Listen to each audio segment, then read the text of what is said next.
ఈ నెల 4,000 రూపాయలు ఎప్పుడు ఇస్తారు? తెలంగాణ ఆసరా పెన్షన్లో 2 రోజుల్లో ఖాతాల్లోకి నగదు పాత పద్ధతిలోనే పెన్షన్ ఇచ్చేటువంటి ఛాన్స్ ఉంది. చాలామంది ఇలా రేవంత్ రెడ్డికి తెలంగాణ రాష్ట్రంలో ఒక సంచలనంగా అయిపోయింది. ఏదైతే గ్యారెంటీలు ఇచ్చిందో, ఏదైతే ఉచిత గ్యారెంటీ ఇచ్చిందో, కాంగ్రెస్ ప్రభుత్వం అధికారం రాకముందుకు కాంగ్రెస్ అధికారంలోకి వస్తే నిజంగా గ్యారెంటీలు ఇస్తానని చెప్పినటువంటి రేవంత్ రెడ్డి సర్కార్కు ఒక సవాల్గా మారింది.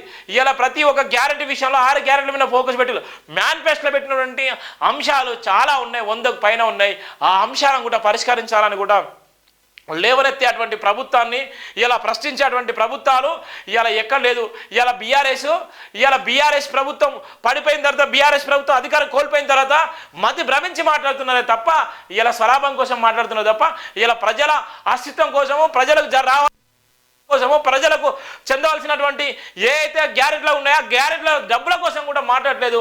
కానీ వాళ్ళు మాత్రమే ఇవాళ మేము పొడుచుకుంటా అంటే మేము తీసుకుంటా అంటే పొడుచుకుంటాం, ఇవాళ మేము ఏదంటే అది చేసుకుంటాం, ఇవాళ మేము ఇది అంటే వాడు ఎడ్ అంటే వీడు తెడ్డ అంటున్నాడు, తెడ్డ అంటే ఎడ్ అంటున్నాడు. ఇలా ఎంత ఘోరంగా ఉన్నా చూడు.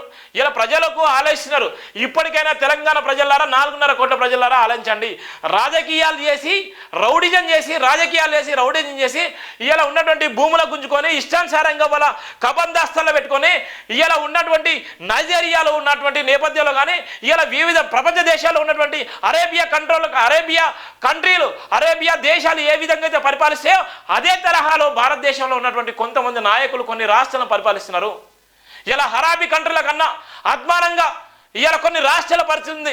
అది చాలా బాధగా రాబోయే రోజుల్లో చాలా ప్రమాదకరంగా ఉండేటువంటి నేపథ్యం ఉంటుంది. ఇలా ఏ అయితే ఉచిత హామీలు ఇచ్చిలో, ఉచిత హామీలతో పాటు ఉచిత హామీల మీద నెరవేర్చని సమయంలో ఇలా ప్రశ్నించేటువంటి గొంతుకలు ఎక్కడ పోయినాయి? ఇలా ప్రశ్నించేటువంటి పార్టీలు ఎక్కడ పోయినాయి? ఎందుకు మూగపోయినాయి? ఇలా 10 సంవత్సరాలు వాడు అన్యాయం చేసిండు. 10 సంవత్సరాలు అన్యాయం చేస్తే జైలు వేసేయండి, ఈడీ కేసులు పెట్టండి, సిబిఐ కేసులు పెట్టండి, ఏసీబీ కేసులు పెట్టండి, ఇలా అరెస్ట్ చేయండి, ఏ డబ్బులు రికవరీ చేయండి. కానీ ఏం చేస్తున్నారు? ఇలా భజనలు చేస్తున్నారు. వాళ్ళ స్వలాభం కోసం మాత్రం మాట్లాడే నేపథ్యం ఉంది. మళ్ళీ కూడా పాత పద్ధతిలోనే పెన్షన్ ఇచ్చేటువంటి నేపథ్యం కూడా ఉంది. ఈ అవ్వలు అందరూ చూస్తున్నారు. ఆసరా పెన్షన్ చూసేటువంటి అనేక మంది అవ్వలు కూడా చూస్తున్న నేపథ్యం ఉంది.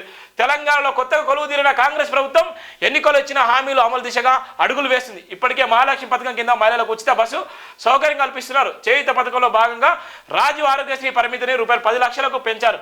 మిగిలిన గ్యారెంటీల అమలుకు ప్రజల నుంచి దరఖాస్తులు స్వీకరించారు. ప్రజాపాలన పేరుతో ప్రత్యేక కార్యక్రమం నిర్వహించి ప్రజల నుంచి అప్లికేషన్ స్వీకరించి ప్రస్తుతం డేటా ఎంట్రీ ప్రాసెస్ జరుగుతుంది. అమలు ఎప్పుడు? ఎన్నికల సమయంలో కాంగ్రెస్ 6 గ్యారెంటీలు ప్రకటించింది. అధికారంలోకి వచ్చిన వెంటనే పెన్షన్ మొత్తం రూపాయలు 4,000 పెంచుతామని హామీ ఇచ్చింది. ప్రస్తుతం సాధారణ పెన్షన్ మాత్రమే తీసుకునే నేపథ్యం ఉంది. ప్రభుత్వం ఏర్పడి 45 రోజులు దాటుతుంది. ప్రభుత్వం ఏర్పడ్డ తర్వాత డిసెంబర్ 9వ తారీఖు నుంచి మొదలుకుంటే జనవరి రానే వచ్చింది. జనవరి కూడా అయిపోతుంది. 2024 కూడా కంప్లీట్ మొదలైంది. ప్రాసెస్ కూడా జనవరి కూడా కంప్లీట్ అయిపోతుంది. అంటే ఇప్పటి వరకు పాత పద్ధతి పెన్షన్లోనే ఈరోజు కూడా కొనసాగుతున్న నేపథ్యం ఉంది. అందుకోసమే ఈ అవ్వలందరూ చూసుకునేటువంటి నేపథ్యం కూడా ఉంది.